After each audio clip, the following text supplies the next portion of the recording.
So diving for low balls is one thing, but diving for high balls is a whole nother topic. In this video, I'll be giving you some tips on how to land, some drills that you can do all by yourself, so that you can overcome your fear of diving to the top corner. So, without further ado, let's dive into the video. But before getting to that top corner, we first need to master the technique, and I'll show you some simple drills that you can do to land securely and efficiently, so you can dive without fear and without hurting yourself. So before we get to that top corner, I want to talk about something called the collapse dive. The collapse dive is especially useful for balls that come in the midsection. A simplified version of the collapse dive is that you take a step forward, and as the ball approaches, you want to have your face facing the ball. You want to have your hands in front of your body. And as the ball comes, you don't want to fight gravity. You just want to go slowly down with the ball and land like this. Landing on the side of my elbow with my hands facing upwards to the sky.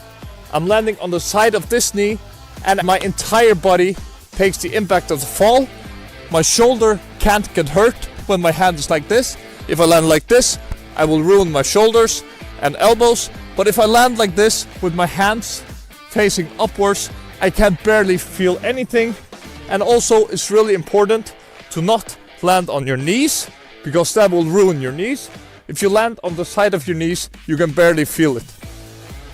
If you watch closely, you can see that the side of my knee and the side of my shoulder hit the ground simultaneously. So as I go for the collapse dive, you can see they're hitting the ground simultaneously. So there's not one area of my body that takes all of the impact. So to do an efficient dive, we want to take a step forward, have our hands in front of our bodies, and as we dive, we gently fall down and gently follow the flow of the dive.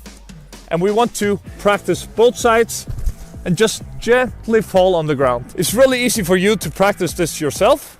You can just put the ball on the ground, and as you go, fall forwards and just land safely and securely.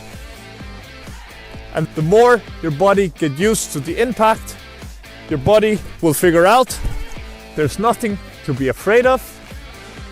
Because if you have the proper technique, you will soon realize that diving for high balls is just as easy as doing what I'm doing right now. And as you get more and more comfortable with diving, when you performed the collapse dive to both sides and you're just as comfortable diving to your left as you are to your right, you can start to throw the ball a bit further away from your body and gradually build up your comfortability with diving to both sides. And I can do this all day. I barely feel it when I dive to the sides, because I build up the confidence and the proper technique, which helps me to dive to both sides without feeling anything. And if you do this and you gradually build up, you'll be diving to both corners with the proper technique in no time. So keep practicing and you'll soon overcome your fear of diving for low balls and for high balls. So that was the video, guys. Hopefully you gained some insights that you can apply to your goalkeeping training routine already today.